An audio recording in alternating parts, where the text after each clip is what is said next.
দেখেন, সৃজনশীলতা কাকে বলে? রুচিশীল মানুষ আসলেই একটু ব্যতিক্রম হয়। সামান্য একখণ্ড জমি, বাসার পাশে এই ধরনের জমি যদি থাকে তাহলে অধিকাংশ মানুষ সেগুলো ফেলে রাখে। তবে এখানে তার ব্যতিক্রম দেখা গেছে। অল্প জায়গার ভিতরে কিছু টমেটো গাছ আপনারা দেখছেন বেশ সারিবদ্ধভাবে লাগানো হয়েছে।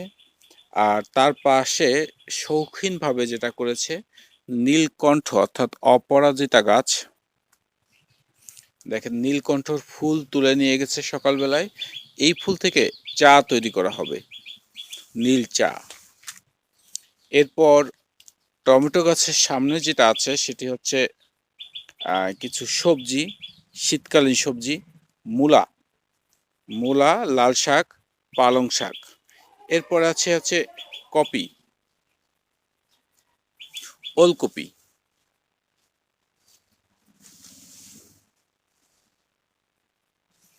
এই হচ্ছে ওলকপি, এবং মাঝে মাঝে নতুন করে এর পাশে আবার ভিন্ন সবজি দেওয়া হয়েছে, সেটি হচ্ছে কুমড়া। আপনারা দেখছেন কুমড়ার চারা আছে। এটা হচ্ছে সৃজনশীলতা। আপনি যদি মনে করেন যে আমি কিছু করতে চাই, তাহলে কিন্তু কিছু করা সম্ভব। সেই জিনিসটা এই কৃষক এখানে প্রমাণ করে দিয়েছে। দেখে ভালো লাগলো, চমৎকার একটি পরিকল্পনা। অল্প জায়গায় অনেক কিছু দেওয়া। যেমন এখানে দেখছেন যে ধনিয়া, ধনেপাতা। তো এই যে ধনেপাতা, লাল শাক, এরপর পেঁপে, ওলকপি, হ্যাঁ, নীলকণ্ঠ অর্থাৎ অপরাজিতা, মূলা, পালং শাক, টমেটো, এরপরে ফুলকপি গাছও আছে পাশে।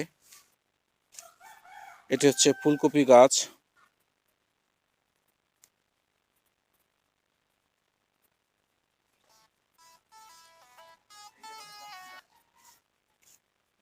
তাহলে বোঝেন যে একটি জায়গায় কত সুন্দর করে অনেক কিছু ফলানো সম্ভব।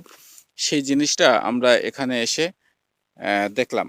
বন্ধুরা, আপনাদের এই ভিডিওটা যদি ভালো লেগে থাকে তাহলে অনুপ্রাণিত হবেন আশা করি, এবং আপনারা আপনাদের বাড়ির পাশে ফেলে রাখা যে জায়গা আছে সেই পরিত্যক্ত জায়গায় আপনারা নিজেরা এভাবেই চমৎকারভাবে সাজিয়ে তুলতে পারেন, এবং সেখান থেকে নিজেদের পারিবারিক পুষ্টি তো মিটবেই, এবং যে আত্মার খোরাক বা মনের যে খোরাকটা, সেই খোরাকটাও কিন্তু পরিপূরণ করা সম্ভব। কারণ কৃষিকাজ ভালো লাগে না বা নিজ বাড়িতে সবজি উৎপাদন করে খেতে ভালো লাগে না এমন মানুষ হয়তো কমই আছে। ভালো থাকবেন সকলে।